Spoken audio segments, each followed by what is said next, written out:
Frequency 1138 is all clear and clanker free. This is Clone Army Radio.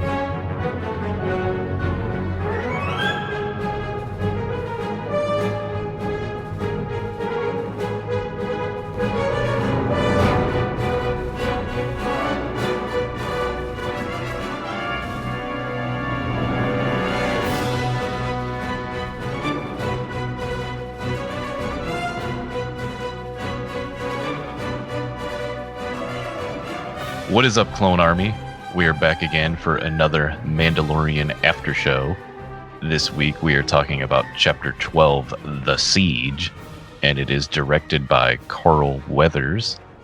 And as per usual, I am CT5555, also known as Fives, maybe ARC Trooper, we're not sure yet. And also as per usual, I am accompanied by my co-host, CT4444, also known as Forza Life. Forza Life. no, CT4 or CT4s. Just Force. Just Force. Force is good. I like Force. You don't like Force Life? Force Life is good. Yeah, no, Force Life is like my call sign. Oh, right. You know, okay. Force Life. That would be on my helmet. Right. But like my name is Force, so it was funny. I remember when we thought of it, you were like, I'm going to be Fives. And I'm like, oh, then I'm going to be Force. And you're like, there's no Clone Trooper Force. I'm like, I don't know. I like Force. I want to be Force. All right, you can be Force. You can be Force. So now let me ask you, if, mentioning your helmet, would it say Force Life or would it be the Force Life digits, the 4 and the L? Oh, yeah, it would be the hand. It would be the 2 hands. Yeah. For sure. Good call. Because that would be sweet. Yeah. little nod to my NWO. Right. Oh, it's good stuff, dude. Force Life. I always, anytime you say Force Life, I picture Hollywood Hogan. Yeah. Oh man, some of the best wrestling times, that's for sure. Oh yeah, dude, that beat out everything. When he got the NWO, someone turning every week, Right. Then it got too big, but it's all good. Yeah, and then they split off into the Wolf Pack, which was kind of cool at first, but it got a little old. Yeah. But yeah, really, Hulk Hogan turning heel, nobody ever saw that coming. Oh, he was great. Yeah. Spray painted the belt NWO. Right. But yeah, anyways, we're supposed to be talking the Mandalorian, right? Yes, Mandalorian. Let's do it. All right. So this is Carl Weathers directed this one for us. Nice. I think he did a really good job. I think he did a great job. Yeah. Yeah. This was a really fun episode, and I would have to assume a lot of that came down to him. Yeah, I don't know if he's a first time director or if I've seen anything he's directed, but I didn't see anything that like struck me as like a novice director or anything. Like I think he did a pretty good job. I mean, the story was a little, convenient here at times, but like nothing he did. The music was great, right on key, and the editing was good, and the shots were, were placed right, and that's all the director having say in all that stuff. So, right. Making sure, all the angles are right and the way he wants to see everything. And yeah, I didn't have a problem with anything he did. So he must have training. I mean, he knows what he's doing. He did a great job. Yeah, absolutely. It felt like classic Star Wars to me. And I think that's a credit to his work. Oh yeah. The action sequences were tight. Yeah, they were really good. So I guess we'll jump to like initial thoughts. I'll just go first. Spoiler alert. Admiral Yet. I think a common trend at least for me with this whole series, is it was over too fast, the episode. I think that's a good and bad thing. It's a bad thing because I want more and I'm not getting it, but it's a good thing because I want more and I, look forward to the next week. Right. I think they're just doing a great job with that. On my way home from work, I was starting to think, like, what could they possibly do to really top at least my personal excitement from last week's episode, the Heiress? I'm like, what could they do? Nothing's really going to live up to that. And I had to talk myself into thinking differently. I'm like, I can't think that way because then it's like pre-disappointment, and Right. so I talked myself out of it, and I guess my main reasons why was it had like a lot of like classic Star Wars vibes with stormtroopers, TIE fighters, the Empire outpost, the land speeder bikes. You even hear one of the stormtroopers say that one famous line, there they are, blast them, and I'm like, Yeah, totally. I was like, yes. And then at the end of the show, another Star Wars feeling is the Star Destroyer rolling in, and the Moff Gideon stuff was just, it went really dark, which it felt like typical Star Wars. I really liked it. How about you? Yes.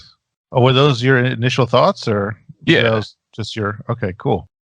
I think there's two parts to this episode. There's this, happy-go-lucky, everyone's enjoying, they're getting back together. They're the group's getting back together, and everything's going as planned. They have a plan to go blow up this base. They don't know what they're getting into, but like they just want to get rid of this piece of the Empire so they can be free.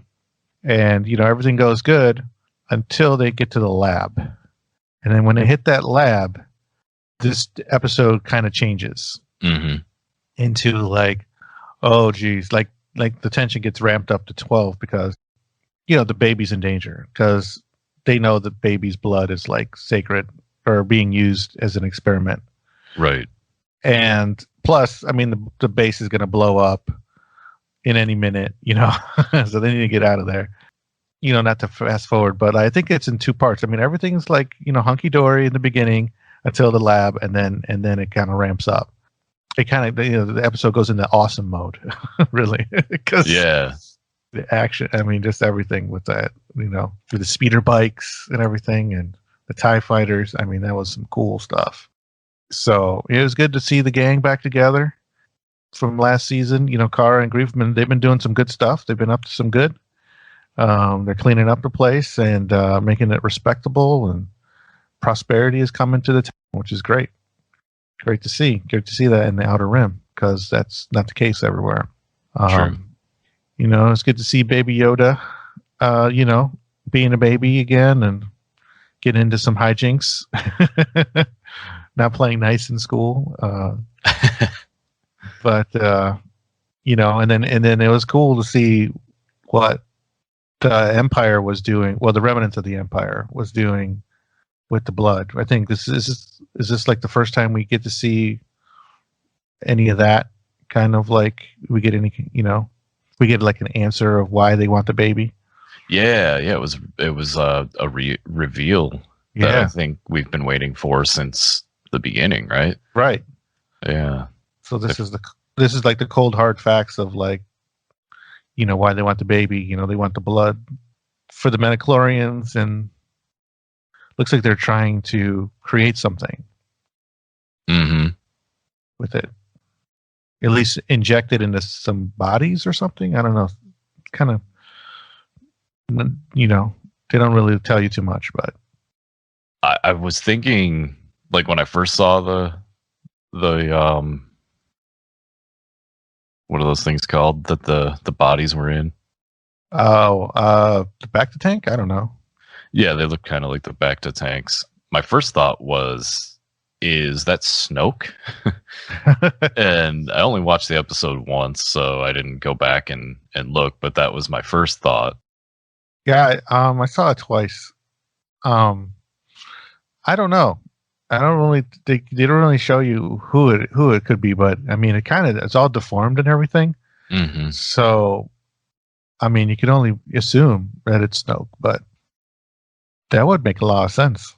They did touch on, at least I think they did. I thought I heard this earlier, before the season started, that we would see some rising of the First Order. But I started thinking too, after my first thought was Snoke. Would Snoke is a clone? You know, they made him in the pickle jar. Right. So if he's a clone, he has to be a clone of something that has a midichlorian count already. And what they're trying to get from Baby Yoda is his midichlorians. And I started thinking that's probably not what they're doing. I thought also too, I thought that maybe this was something having to do with Palpatine's clones, but again, he just needs a body to contain his essence. He doesn't need midichlorians. He's got plenty. So I guess for me, what I started thinking is Moff Gideon wants force powers, and they're testing on test subjects to try to get that, to try to solve whatever situation, for it not working in other bodies. And I think once they come up with the right formula, I think that he wants to have force power. Either he wants to have force powers, or he wants to create like a force sensitive army, maybe. Yeah. There's some crazy stuff going on in there, I think. I was thinking about it, and I think he wants to create, and I know it kind of sounds a little bit weird, but he wants to create a Sith Lord to rule the Empire. A Sith Lord? Yes, Samuel. I think he wants to create his boss, which is kind of weird to think about, because that's what I was thinking. Okay. I don't know if it's Snoke. I don't think it necessarily needs to be Snoke. I just think it needs to be a big bad, a big bad. And then maybe they take the same technologies and make Snoke with it later or something. And the Emperor and everything. Because the Emperor says that he created Snoke, didn't he? Yeah. So I made Snoke. Right. So maybe he uses Moff Gideon's or experiments. Maybe Moff Gideon is using his experiments that he... Because I feel like Moff Gideon is he's like the big bad of the series. I'm not saying what you're saying is wrong or anything. I'm leading up to it, I guess. Maybe he somehow got a hold of, for a lack of a better word, notes, Palpatine's notes on how to clone and make force sensitive beings or whatever. And maybe he's testing it to do either that, to, like you said, put it in somebody to make a new Sith Lord, or, inject it into himself. I don't know. I guess it could go either way. I mean, if Moff Gideon is the one that... I guess what I'm saying is I think it would make more sense that he's tapping into Palpatine's experiments rather than the other way around, which, whatever. I mean, either way, it's still kind of cool. Yeah. And very dark. Very dark. So the answer is probably not even going to be either one. Right. Because if you have a thought, I have a thought. They've thought of these thoughts already, I'm sure. And they're like, well, we can't do that because that's like the obvious stuff. So we got to do something else. So what we haven't thought about is probably what the truth is, what's going to happen. Right. Very good point. I like that. So, yeah, I mean, this is the first time, I guess, in this series they mention, well, they don't say midichlorians, they say M count, but M count, right? What else could it be, right? Yeah, they just don't want to say Chewbacca. They want to say Chewie. Right. movies. I'm not going to say metachlorians. I'm going to say M count. Total solo movie nod Right. there. But if I had to give this episode a grade, though, I don't know. I was thinking that I would think it's a solid B. You know, I think it was a solid B. You know, overall. Okay. But so I was kind of hoping that you would change my mind by the end of the podcast. But To lower it? no, it's to maybe raise it. I was just messing with you. Yeah, I mean, if I had to, again, I've only seen it once, so my thoughts might change as I watch it again. I would probably go with an A minus. And really, like, for some of the things we just talked about, the revealing that happened in this episode, the unveiling of what Moff Gideon is doing. Not that we know exactly what he's doing, but we're seeing why he wants Baby Yoda finally. And I thought that was huge. But I'm thinking if because this episode is so like split, down the middle almost, that like if the first part was more like the second part, which it couldn't have been, because I mean, how are you going to make finding your friends again exciting? You can't really, But I think their plan was fine and everything. It just seemed like everything was just like too, like just working out just too well. Like there was barely any stormtroopers, and they got rid of them really fast, and they got to the center of the base really quick. I mean, I know they only have so much time. I get it, but it just wasn't that like exciting, I guess. As when the lab hit and that whole dark shroud kind of fell over over the episode, and that's when like I think everything just took off for me, and I was in. Okay. I was just a little bit just not bored or anything, just just not as excited for what I was seeing until I saw them find that lab. That's why I'm gonna be. Gotcha. I can understand that too. I think that was that part that you're talking about where it turned was really where I was focused more. I basically sit at my desk, where I am right now when I watch it, and I was kind of leaning into the monitor, at that point, because it really opens up at that point. And Yeah. But for me, at the first half of the show, the episode, I found myself having a lot of fun with it as well. I mean, the beginning with Baby Yoda, with Din trying to get Baby Yoda to help him fix whatever that was in the ship. it was a little like the I Am Groot scene with Rocket and Groot. When he's telling him which buttons to press.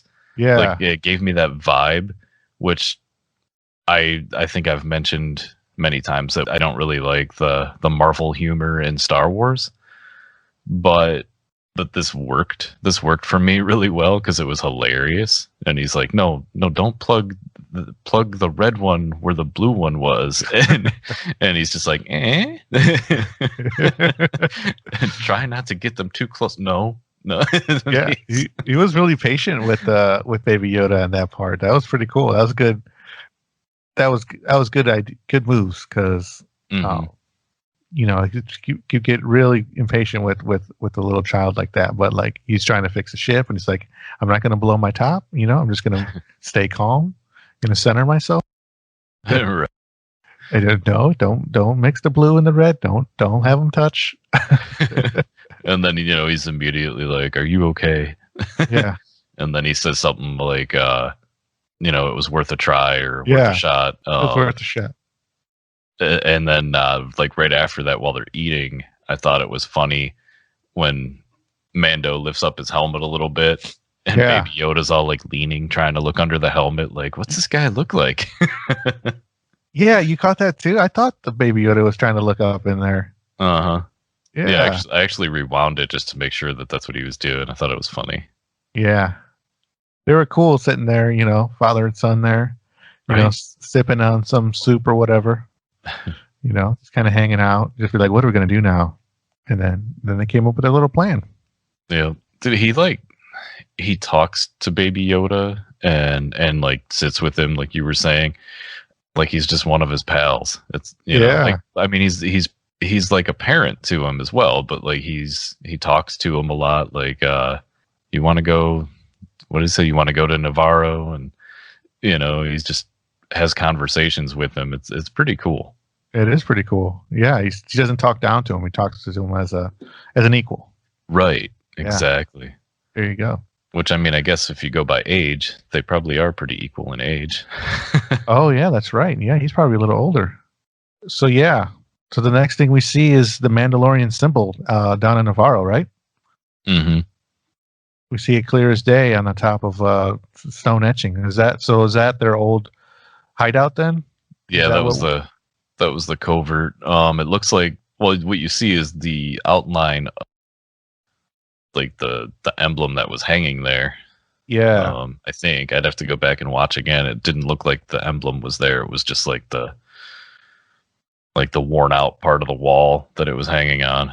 Right. But you also see the forge in that spot. Where were those Bothans, those aliens? I don't know. I was going to ask you what aliens they were. They got that like alien. They got that like ant look to their face almost. They got the two bumps there. I don't know. Yeah, I wanted to actually look it up, and I didn't have time. I thought they kind of looked like Bothans, but they're probably not. I'm actually just gonna quickly look to see what those look like. Okay, yeah, I'm way off. Okay, so they're not Bothans. I don't know what they were then. They were, but I think they were in A New Hope. I think they were in the cantina scene. The cantina, yeah, you're probably not wrong. There's so many characters in that cantina. Yeah, so they're what, like scavengers? I'm assuming, just grabbing stuff in there, or thieves or something, and they're kind of splitting up the loot, and they're using that as their base, as because it's probably been abandoned. Oh, right, because she does say something about getting stuff back to the owners. Let me ask you this: when they started hearing something, I know what I was hoping for, but were you expecting to see Cara Dune there show up, or? Yeah, I mean, when they said the marshal and everything, I was expecting her to be there. I wasn't expecting anybody else. That's right. They did say the marshal. I guess before that, when they started looking, I was thinking it was going to be the armorer. Okay. But that being said, I was pretty pumped to see Cara Dune and see her beating the heck out of those guys. Like, did she use a gun at all? I think she was just using some of her MMA skills on those guys. She used the guy. yeah, right. She used him as like a shield, and yeah, I thought that was cool. I thought it was cool that they referred to her as the Marshal. See what she's been doing since last season. Yeah, no, she's definitely taking care of business. And she's got no problems taking on a gang of lowlifes, I guess, because she took them out, and even so, she collected the bounty, and she collected that little meerkat too that they were going to kill. So she saved that little thing's life. Is that what that was? A meerkat? I think so. It had the meerkat like standing up, kind of like. That's true. Yeah. I watched a lot of Meerkat Manor. Nice. Very cool. Had that little like, huh? What's up? Huh? I like how she was trying to get it to go away or whatever, and it's just like, no. And she gave it some food. Yeah. And then I think, not to rush to the end, but don't we see it like hanging out with her at the very end? The last time we see her in the episode? I think so, yeah. Okay. That's what I thought. Talking to Carlson? Yeah. Yeah. So what after that then we get the reunion, right? With Yep. Grief Karga, Cara Dune. Grief Karga's all like grandpa like.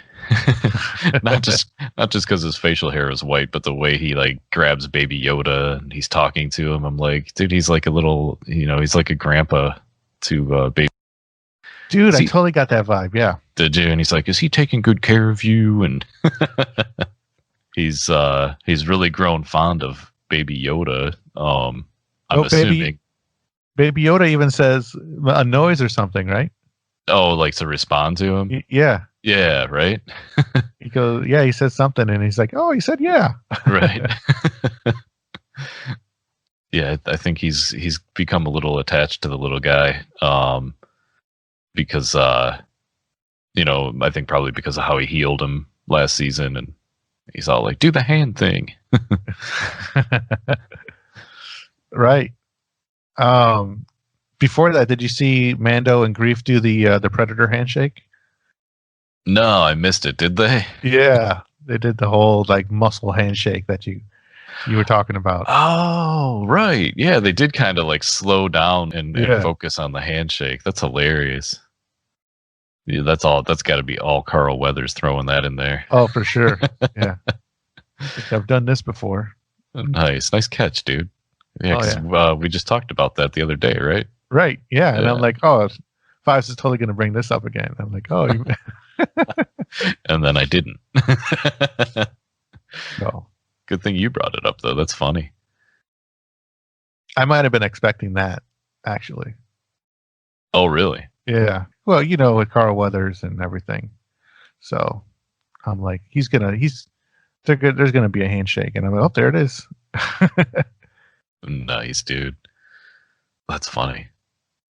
So what did you think about was that the bar that they were in, the school? The bar that they were in the shootout last season? Right, yeah. But like before that, Griff gets his what did you think of those guys that are fixing the ship? They seemed shady. Shady, dude, like right off the rip. You could tell. Oh yeah. Yeah, I totally got that. Like that's especially when that one was looking back at him as they were walking away, that red one. Right. He was all like looking to see if they were gone, and you could tell he was up to no good, that one. Yeah, I wasn't sure. Obviously, I didn't see what happened. I didn't see it coming, but I knew that there was something off about those guys. Like, were they gonna try to steal Baby Yoda? There was just something going on there. Right. Good job on the writers. For real, setting that up real nice. Yeah. Oh. And it's all a look. It's all it was just like one little look. And you're like, oh, there's something going wrong here. Yeah. Yeah, but you were saying the cantina? Yeah, like it looked like the same place that they had the shootout last season. Yeah, totally. With like the 3PO droid, the protocol droid as a teacher, and that was surprising, kind of cool. Yeah. It kind of shows that the town is, prospering and taking that next step of civilization, when they start taking care of the kids and the next generation and everything. Mm-hmm. And it's safe, you know what I mean? It's safe to like have a family there, and it's really showing some good signs.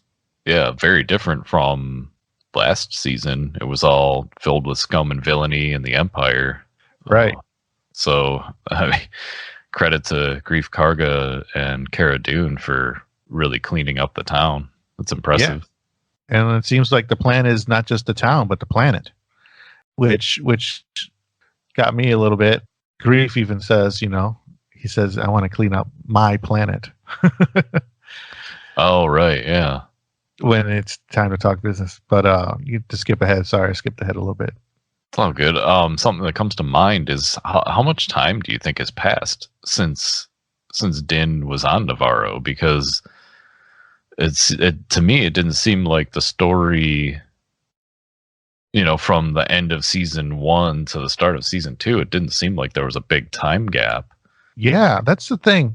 There's a few instances in this episode where you had to suspend the sense of disbelief or something. Okay. Because it doesn't seem like it's been that long for them to like clean up the town and like start up a school, and that takes a long time, you know. Right.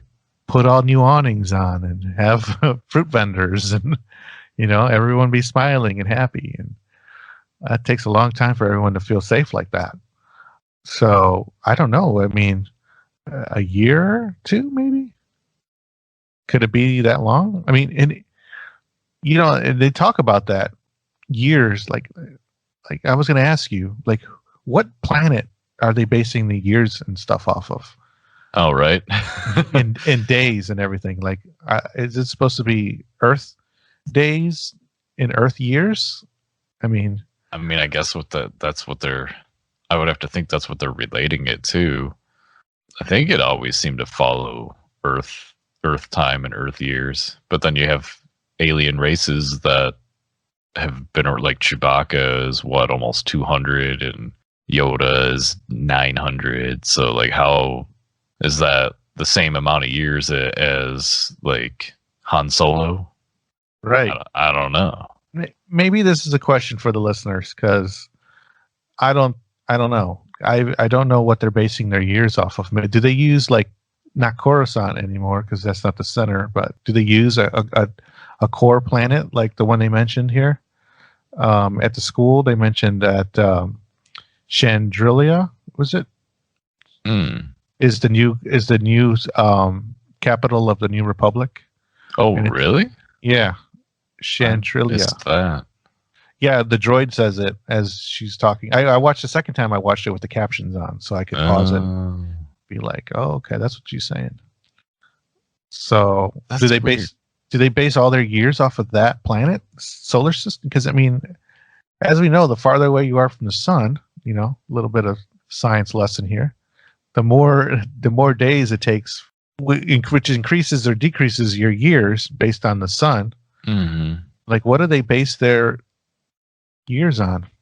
Well, but you have to also think too, they're in a galaxy with how many different solar systems, right? So they can't really I guess they could base their time off of Coruscant time, but it would be entirely different in a different system from Coruscant, right? Or a different planet, because they're different distances away, unless every single inhabitable planet is in the Goldilocks zone, I guess you could say, kind of like Earth is, where where life can exist, because you're not too far, not too close, you're not getting burned up by the star that you're next to, or you're not freezing because you're not too far away, unless every planet is in the Goldilocks, which the galaxy is pretty big. I'm sure there's tons of Goldilocks planets. Mm-hmm. And basically it's the same rotation for every planet, basically 365 days or whatever. You know what I mean? Every planet in that Goldilocks zone has the same type of year. But then you have a place like Tatooine that has two suns. Wouldn't that mess it up? Yeah, but they're kind of the same distance away from our sun. It kind of looks the same, doesn't it? Yeah, I guess from what we've seen of it, yeah, I guess that's about right. Yeah, you might be onto something there. Like you said, maybe the listeners can inform us. Yeah, how does time, like, what do they base their year on? Like, what planet? Or does every planet have their own year, which we were saying Fives is kind of like Kashyyyk takes longer, so their years are longer. And definitely Yoda's planet, whatever that is, has to take longer than ours, because he lives to 900 years, our years. Right. But he could live only 100 of his years. Who knows? I don't know. Sorry to go off on a tangent, but I was gonna try to tackle that time thing in this episode, because I had a lot of problems with believing that they fixed that ship, basically, in the amount of time that they went. Yeah. Yeah, it's like, how did that ship get fixed that fast? That thing was duct tape and zip tied up. And the interior was all filled with, like, fishing gear, Mm-hmm. It had holes in it everywhere. Yeah. That was a little convenient for it to be fixed that fast. For real. But, you know, the episode was what, like 35 minutes, so they gotta rush it along. Yeah, they can't mess around for but they even say like, hey, your repairs are going to take a long time, you know, back when they're coming up with a plan. Grief says your repairs are going to take a while, so you got time to spare. Yeah. You know? But, you know, what's a while though? Is that like going in and getting your oil changed and and tires rotated and inspection, you know, that's in our world, that's, you know, 40 minutes, hour. Yeah, but you have to get welding done. Well, no, I was gonna say, you know, you get, say, your axle breaks and you know your transmission's screwed or something. That's gonna be, you know, sometimes you don't even get stuff like that done in one day, depending on how busy the place is that you take it, or if you're doing it yourself, that's even longer. Yeah, it was quick, and if it was just those two guys working on it, they must, I don't know, maybe they're they go to ludicrous speed and they get it done quick. Yeah, maybe they are the best two mechanics he's got, because I mean they did welding and electronics and cleaning and polishing and washing, you know, and installing a tracker. Installing a tracker. I mean, that takes a while. And then you gotta hide it in the right spot. And then it doesn't, I mean, the nighttime doesn't show up in this episode, so I mean they don't like wait till the next day or anything to go to, I mean, they go right away. Like, all right, let's go. The baby's at school, you know. I got some time here. What do we got? Like a few hours? Like, let's go take care of this base. So didn't seem like a big inconvenient location. It seemed like it was right down the street. And then they come back, and I mean they go through everything, and then it's all fixed. The Razor Crest is fixed, ready to go. You know, polished up. You know, put an extra coat of polish on it for you. Yeah, it was quick. We got to see the myth roll again, and it looked like I don't know, I would have to say it kind of looked like he peed himself when he saw the Mandalorian, the stuff spraying out. Totally. I was thinking pee or yeah, the other one, yeah. Right. That was pretty funny. I don't know. I'm hit and miss, I guess. Like I think that guy's funny, but yeah, it doesn't do anything for me. Same here. Yeah. Doesn't do anything for me. He had one funny line. As far as the guardrail was the only thing that got me. Oh yeah, me too. That was funny. But I don't know. I mean, I guess you could say that about just about anything you watch. There's always that one character where you're like, whatever. And he's played by like Horatio Sands, which like on SNL he always made me laugh. Really? You know? Yeah. I don't know. So it's weird that this character just doesn't do it for me. I think he's for an alien, he's too human, I think is the problem. Oh, okay. Yeah. I don't know, at least for me. Like That's a good point. And mentioning Saturday Night Live, I don't really remember him from that. I don't think I really watched a lot of Saturday Night Live, to be honest. But like he's almost doing an SNL skit every scene he's in. Is kind of what I feel. I don't know. I'm not trying to bad talk the guy. I think he's all right. If he wasn't in the episode, I wouldn't care. I wouldn't miss him. I wouldn't be like, oh man, where's the blue guy? You know, just whatever. He's just not believable as an alien. Yeah. Whereas, what was the lady's name? Pelly? Yeah, Pelly. When she showed up this season again, I was like, oh, I like that lady. She's funny. Right.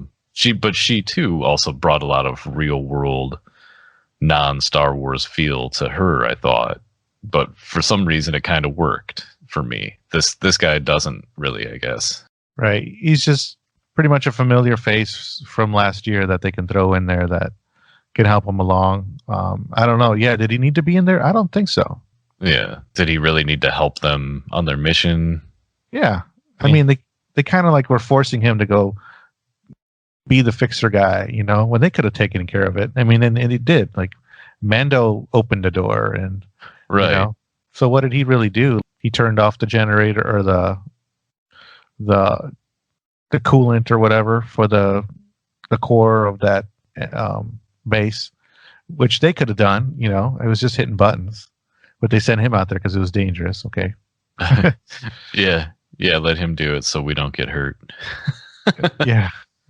And what's up with the Empire always putting those control panels like at the top of like the top of something that you can fall, like, for real. Like, remember in the New Hope, Mhm.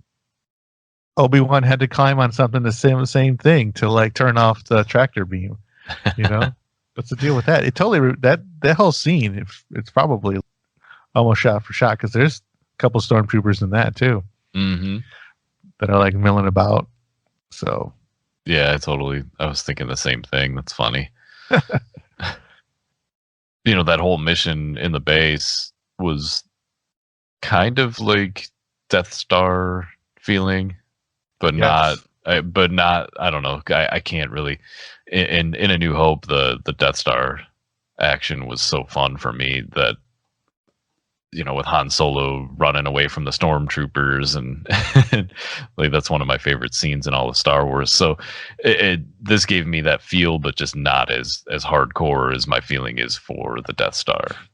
I Um, felt that Luke and Han were in danger the whole time of being found out, and in this one, I knew our heroes were like completely capable of handling any stormtrooper that they came across. So I felt like they were in zero danger, or very little danger. I'm sorry. right. Yeah, nothing was going to stop them from completing this mission. Right. Yeah. Yeah, right, like you're saying. You kind of you had to worry about Han and Luke and their stormtrooper armor, like in an elevator. What if one of the Imperial captains or whatever started talking to those guys? I mean, Han could probably at least do a really good attempt at talking his way through it, but Luke would have been found out really quick because he just has that like young voice. Right. But this wasn't all easy for him. Not to like skip super far ahead, but when the TIE fighters start chasing them, it became a little. Right.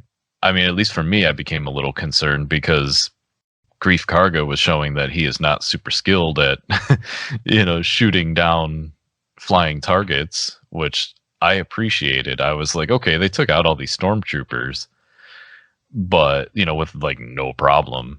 But here he's struggling to get a shot on them, and when he pulls the trigger and he's got that look on his face like I gotta get it, and he like leans in when he pulls the triggers. And I mean, he did manage, I guess, to take one of them down, but not to discredit the character, but I think that was a lucky shot to take out the one TIE fighter. Yeah. But so for that part, I think really Carl Weathers kind of sold it for me that it was, there were maybe some stakes there. Okay. But then the super fast repaired Razor Crest comes swooping in, which at first I was thinking it was going to be those X-wing pilots.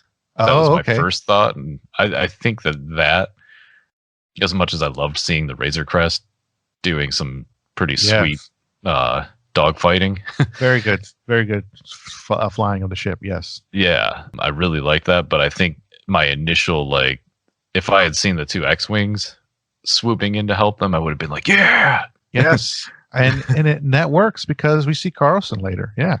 Right. Exactly. And I buy that, like, the ship is still being repaired, and Mando's trying to get the baby from school. Mm-hmm. He's trying to get him out early, go to McDonald's or something. Right. but all that being said, it was something I don't think we touched on in chapter. Was that chapter 10? The spiders and all that. Yeah, something I don't think we touched on in that was how really well done those scenes were with the X-Wings and the Razor Crest. It was like straight out of the movies, and this was too with the Razor Crest this time versus TIE fighters. You get to see Mando's piloting skills and what he's capable of with a ship that is somehow fully repaired. Yeah, I mean, we're gonna have to take it that it was Mando saving the day this time, and not the X-wing pilots, because I guess they did that already in that episode. Good point. Thanks for reminding me. Yeah, I'm like, okay. If they would have came again, I'm like, all right, this is getting a little old. Yeah. You don't want to see the X-Wings, the New Republic saving bounty hunters for too often. So especially Empire, that tank that they were in or whatever, the Trexler, I don't know, something like that. Yeah, something like that. Yeah, I guess you're right. I probably wouldn't have bought it after. I mean, in the moment, I would have been all over it, but afterwards, I probably would have been like, well, would they really Imperial vehicle from other Imperial vehicles? So, good point, dude. Very good point. It just popped in there. What popped in? It's the Stay Puft Marshmallow Man. What did you do, Ray? Oh, I love it. Good catch. But yeah, because I mean, their plan, the X-wing pilots, I mean, that's what they were out there for, to seek out the remnants of the Empire. So they would have fired upon that little transport vehicle that they were in. So they would have been goners, and the X-wings. So they wouldn't have thought twice. Like, why is the X-wings chasing their own vehicle? Shot everybody up. TIE fighters, I mean, yeah. The TIE fighters, yeah. What did I say? X-wings? Yeah. I'm sorry. Yeah, why would the TIE fighters be chasing their own vehicle? Right. Then we get to see Baby Yoda. At first he's all giggling and loving the space, not space battle, but the dogfight, and they show him giggling, and then he throws up his cookies that he stole from that kid. And use the force to steal the cookies. What the hijinks. That's hilarious. Right. Yeah, right. Like, I don't think we talked about that yet. How the kid was like, no, I'm not, kept saying, or he said no to him, like, I'm not sharing with you. And Baby Yoda's like, oh yeah. It reminded me of Napoleon Dynamite, when Napoleon did you see that movie? I don't think I've ever seen it. Oh, okay. And it's funny. Like, Napoleon Dynamite has these potatoes in his pocket, and so there's a kid that's like wants them in his class because he sees them eating them, and Napoleon's like, no, I'm not giving them to you. And the guy like ends up kicking him and kicking the potatoes in his pocket, and then Napoleon Dynamite's like, oh, gross. So I don't know, it's kind of like reminded me of that scene from that movie. What are those potatoes you used to get at school? Remember those, like, little kind of rounded cubes? Oh man, I can't think of. Just cubes? Yeah, they're typical lunch food. Little potatoes, fried little potatoes things. Oh, like hash browns? They're kind of hash browny. Yeah, I can picture what you're saying. Yeah, those things. Yeah. That's funny. That's what he had in his pocket. That's what he had in his pocket. Yeah, we put them in there at lunchtime. Kind of like this kid with these blue macaroons. Mm-hmm. Sitting there eating them in class. But it's a robot, so it's not not a human teacher, so I can't really tell. But Baby Yoda wants those cookies. Yeah, and when Baby Yoda's hungry, nothing really gets in his way. As we know. Right. He's a determined one. And it's funny that this is the first time this season we see him use the Force. And like last season, he's stopping a Mudhorn. He's, accidentally, but on purpose, Force choking Cara Dune. He heals Grief Karga. He tries to heal Din Djarin. And then this season, he's trying to steal cookies. It's funny. I mean, they're just, I think this season they're really showing Baby Yoda is a kid. Totally, as a kid. Yeah, Yeah. they're really like let's bring him back to reality. Let's make him a little baby. Not a baby, but like a toddler or young, a younger child with younger child tendencies. See food, eat, want food, eat. Right. Real simple motivations. So Mando saves the day with the Razor Crest, and Right. I mean the episode's basically over at that point. We see what did you say the X-wing pilot's name was? Carlson. It was cool seeing him again, and I liked that moment with him and Cara Dune.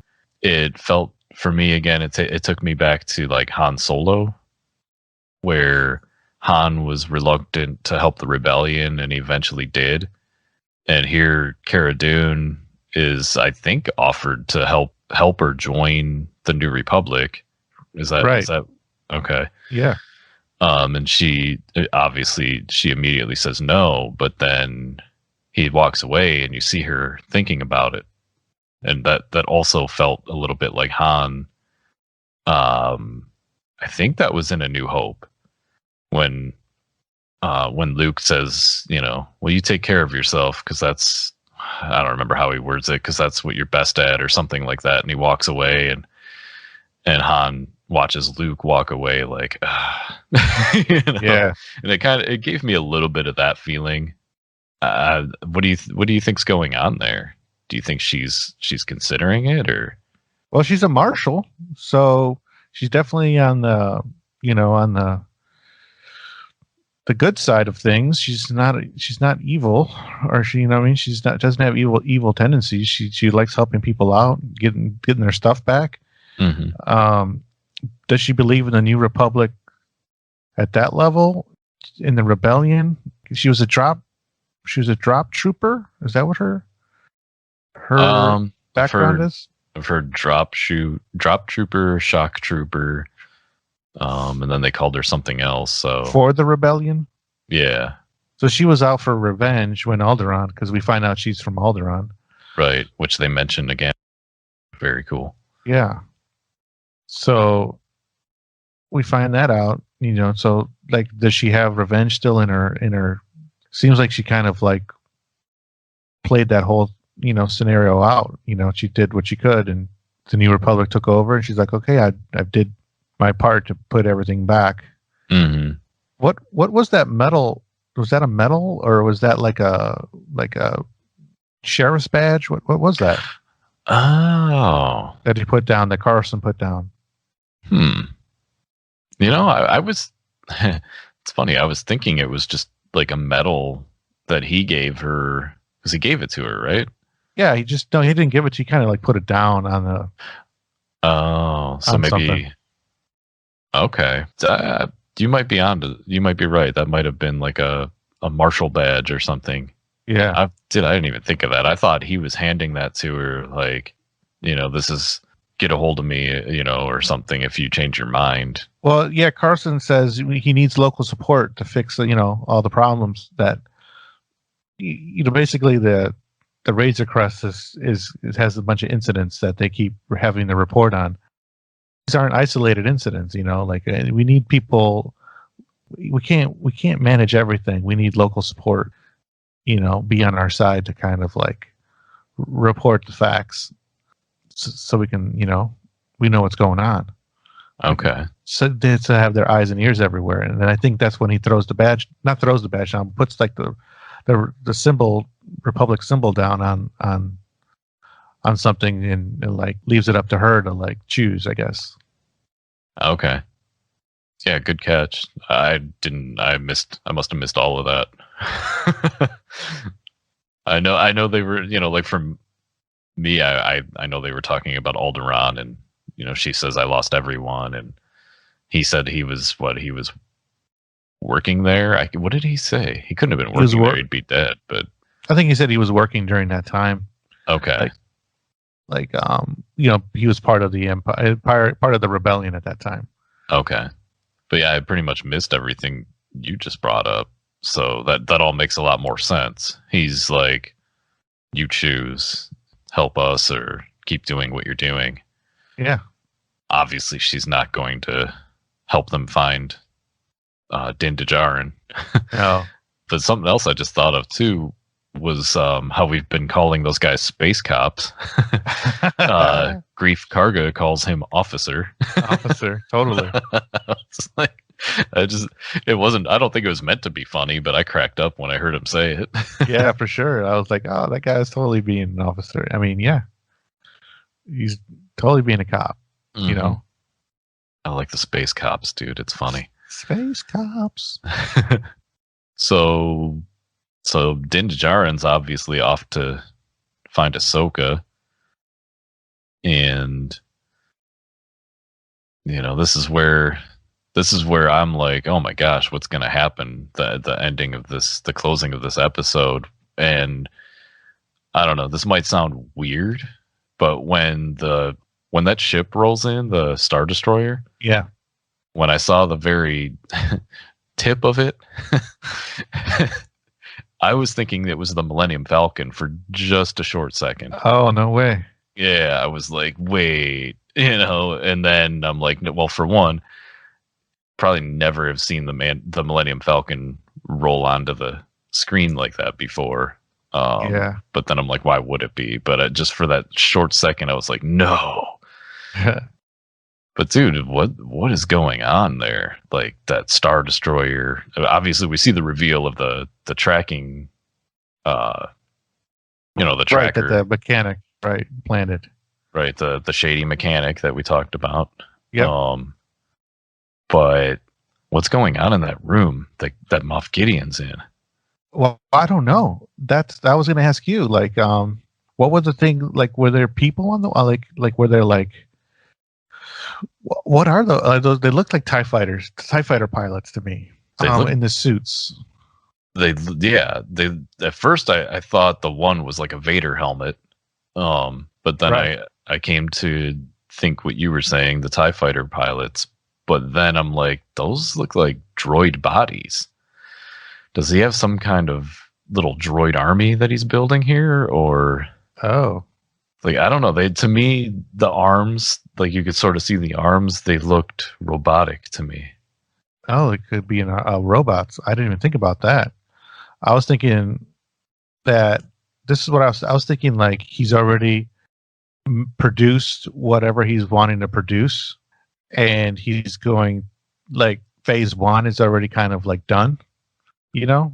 And then like phase 2 is like inject with metachlorians, you know, so like inject these things. Yeah, inject those things with metachlorians to make them force sensitive or something. When I saw that scene, because those things are all like nice and neat and set up against the walls, and then he said we'll be ready, like we will be ready, like we. Right. Yeah, I got that too. So him and somebody else, him and his army, like clones maybe of like Empire clones. And to go back a little bit, the Dr. what was his name? Pershing. Oh, right, yeah. In his little monologue to, in the message, he said the body rejected the blood, right? So like the body to me like means there was a body, like they used something, they used a person or something, and then injected the blood into the body, and the body rejected it after 14 days or something like that. So then he needs more blood to heart because he didn't have enough. He couldn't take a lot of blood from the child because the child's so small. So like he couldn't take that much. So he needs more of the child's blood, right? And which I thought was interesting. Not to cut you off, but yeah. He said he didn't do a lot in season 1. That doctor said he didn't do much to Baby Yoda because he didn't want to harm him or kill him. So do you think he's either in fear for his life or something? He's changed his tune a little bit with Moff Gideon. I'll never fail you again. And right. I thought that was interesting. That was interesting as well. I think the guy is Dr. Pershing is, just like any mad scientist wants to get his experiments done and Mm-hmm. get to his his conclusions and everything. So I think that's kind of like what he's kind of working towards. I think he's just trying to get more blood, really, like to so he can continue on with his experiments and do his thing because he's close. He just needs more test subjects. Yeah, it's going to be really interesting to see what comes of that. Right. And I sort of touched on something.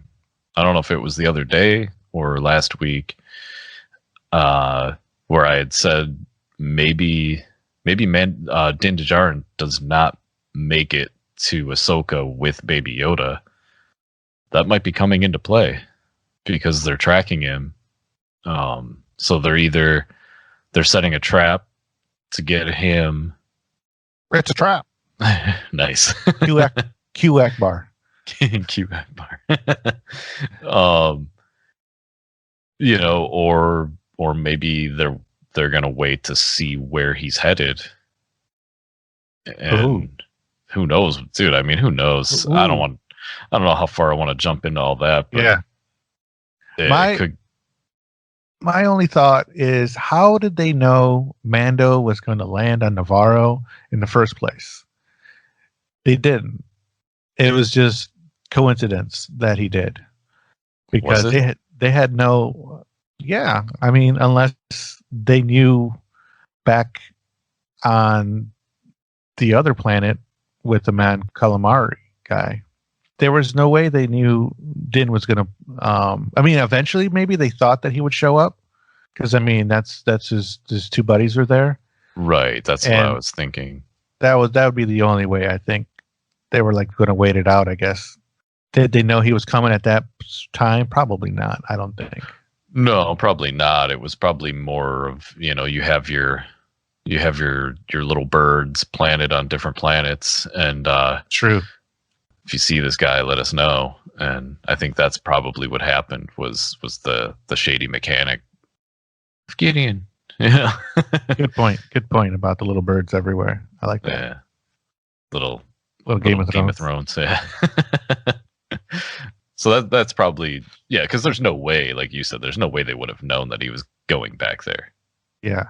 Because that would be like they already had him. They were already tracking him, which would make putting a tracker on the ship entirely pointless. So why do they need a tracker if all they need is a transponder? Just read your transponders. Right. And you can see it. It's going. Yeah, that's true too.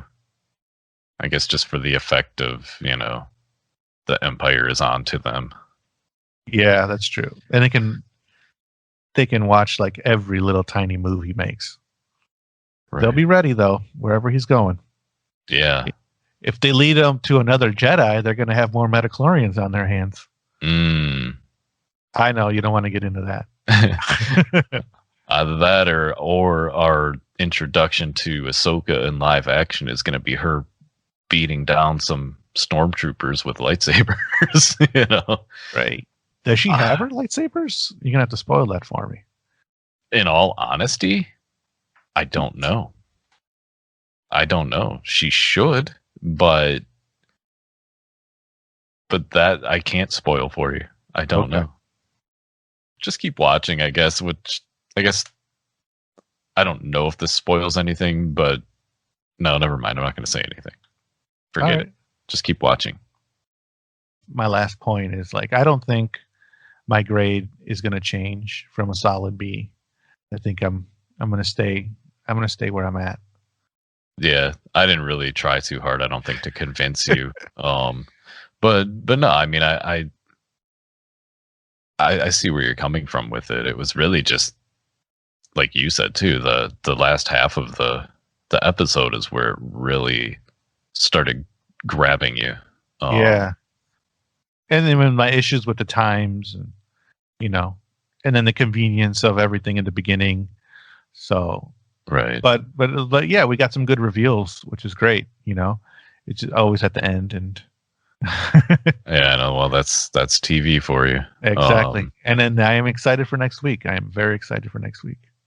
Yeah, I think I guess really the biggest thing was how it felt at a lot of times, like in the early part. Well, in the whole episode, it felt very classic Star Warsy. Yes. And when I say classic Star Wars, I'm not just saying original trilogy. I'm saying prequels and original and the Clone Wars. To me, that's all classic Star Wars. The newer stuff is new, Right. if that makes sense. Because a lot of these episodes have a lot of prequel nods to it, and and last week's episode was, like you said, live Clone Wars. So Definitely. but yeah, and I don't even remember what my letter grade was. Did I say A-? Yep.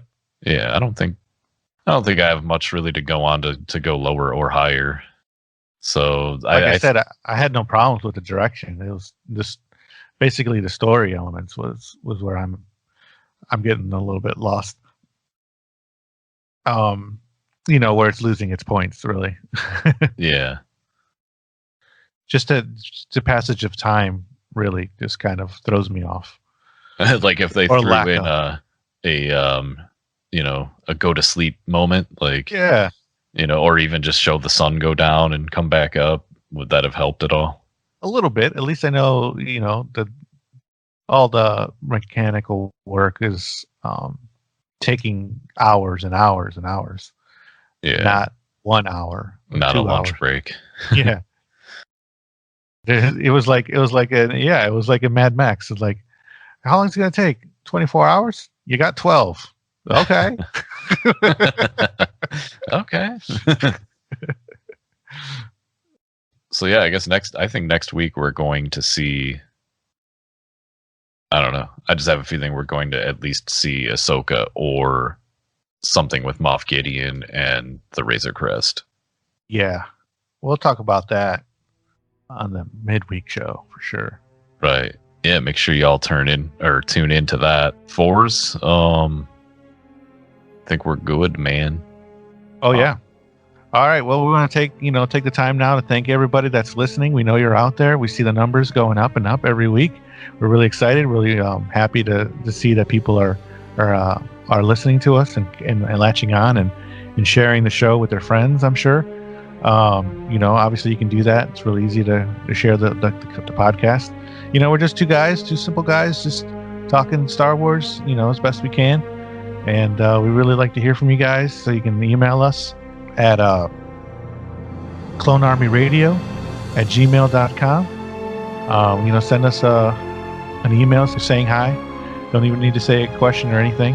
If you got a suggestion on the time, what the time's based on, or if that'd be great. That'd be good info for us so we know moving forward. Yeah, just just let us know you're out there, or leave us a review on iTunes. Right on. And we will catch you for our midweek show next week. May the Schwartz be with you. And also with you. We out. For's life. Do it, Admiral Piet.